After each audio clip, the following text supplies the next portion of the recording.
ಯಾರ್ ಮೊಬೈಲ್ ನೋಡಿದ್ರು ಯಾವ ಜನಸಾಮಾನ್ಯರನ್ನ ನೋಡಿದ್ರು ಕೂಡ ಈಗೆಲ್ಲ UPI ಪೇಮೆಂಟ್ ಮಾಡ್ತೀನಿ ಅಂತಾನೆ ಹೇಳ್ತಾರೆ. ಬಟ್ ಈಗ ಬಹುತೇಕ ಜನ ಕೈಯಲ್ಲಿ ದುಡ್ಡು ಹಿಡ್ಕೊಂಡೇ ಓಡಾಡಬೇಕಾದಂತಹ ಪರಿಸ್ಥಿತಿ ಅನೇಕ ಅಂಗಡಿಗಳಲ್ಲಿ ನೋ UPI ಬೋರ್ಡ್ಗಳು ನೋಡೋದಕ್ಕೆ ಸಿಗ್ತಾ ಇದೆ. ಕಾರಣ ರಾಜ್ಯದಲ್ಲಿ ಗೂಡಂಗಡಿಗಳಿಗೆ ಟ್ಯಾಕ್ಸ್ ಕಟ್ಟುವಂತೆ ನೋಟಿಸ್ ಇಶ್ಯೂ ಆಗಿರೋದೇ ಅನೇಕ ಮಾಲೀಕರು ದಂಗಾಗಿ ಹೋಗಿದ್ದಾರೆ.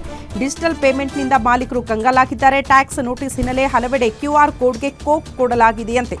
UPI ಮಾಡಿ ಅಂತಿದ್ದವರು ಈಗ ಬೇಡವೇ ಬೇಡ ಅಂತಿದ್ದಾರೆ ಮಾಲೀಕರು.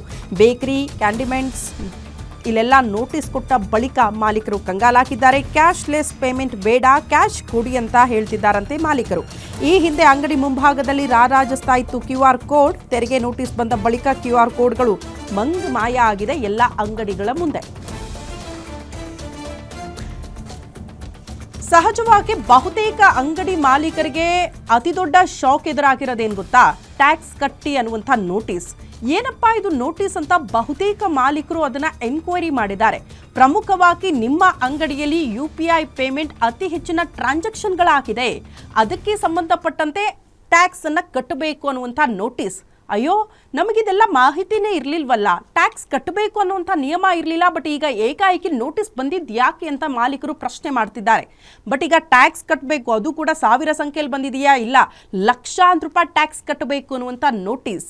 ಚಿಕ್ಕ ಪುಟ್ಟ ವ್ಯಾಪಾರ ಮಾಡಿಕೊಂಡು ಜೀವನ ಸಾಗಿಸ್ತಾ ಇದ್ದಂಥ ಅಂಗಡಿ ಮಾಲೀಕರು ಈಗ ಕಂಗಾಲಾಗಿದ್ದಾರೆ. ಲಕ್ಷ ಟ್ಯಾಕ್ಸ್ ಕಟ್ಟಬೇಕು ಅನ್ನುವಂಥ ವಿಚಾರಕ್ಕೆ ಸಂಬಂಧಪಟ್ಟಂತೆ. ಯಾಕಂದ್ರೆ ಬಹುತೇಕ ಜನ ನೋಡಿ, ಸಣ್ಣ ಪುಟ್ಟ ವಿಚಾರಗಳಿಗೂ ಕೂಡ ಏನು ತರಕಾರಿ ಕೊಳ್ತಾರಾ, ಬೇಕರಿಗೆ ಹೋಗ್ತಾರಾ, 10 ರೂಪಾಯಿ, 100 ರೂಪಾಯಿ ತನಕ, 200 ರೂಪಾಯಿ ತನಕ ಯಾವುದೇ ಆದ್ರೂ ಕೂಡ UPI ಪೇಮೆಂಟ್ ಮಾಡ್ತೀನಿ ಅಂತ ಹೇಳೋದು. ಯಾಕಂದ್ರೆ ಬಹುತೇಕ ಜನ ಕೈಯಲ್ಲಿ ದುಡ್ಡ ಇಟ್ಕೊಂಡು ಓಡಾಡಲ್ಲ. ಕಾರಣ ಡಿಜಿಟಲ್ ಇಂಡಿಯಾ ಅಂತ ಹೇಳ್ತೀವಿ, ಅಷ್ಟು ಸ್ಮಾರ್ಟ್ ಆಗಿದ್ದೀವಿ ಅಂತ.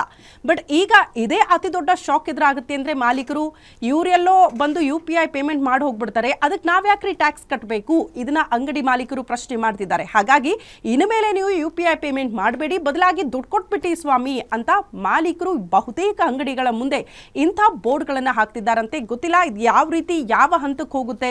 ಯಾಕಂದ್ರೆ ಬಹುತೇಕ ಕಡೆ ಜನ ಇದ್ರ ಮೇಲೇನೆ ಡಿಪೆಂಡ್ ಆಗಿರೋದ್ರಿಂದ ಇದನ್ನ ಸರಿ ಮಾಡುವಂತಹ ಪ್ರಯತ್ನ ಕೂಡ ಆಗಬೇಕು. ಅಟ್ಲೀಸ್ಟ್ ಒಂದು ಇನ್ಫಾರ್ಮೇಶನ್ ಕೂಡ ಇರಬೇಕಾಗಿತ್ತು. ಆದ್ರೆ ಈಗ ಏಕಾಏಕಿ ಟ್ಯಾಕ್ಸ್ ನೋಟಿಸ್ ನೋಡಿ ಮಾಲೀಕರು ದಂಗಾಗಿದ್ದಾರೆ. ಅವರು ಕೂಡ ಆ ನಿಯಮವನ್ನ ಫಾಲೋ ಮಾಡಲೇಬೇಕಾಗುತ್ತೆ.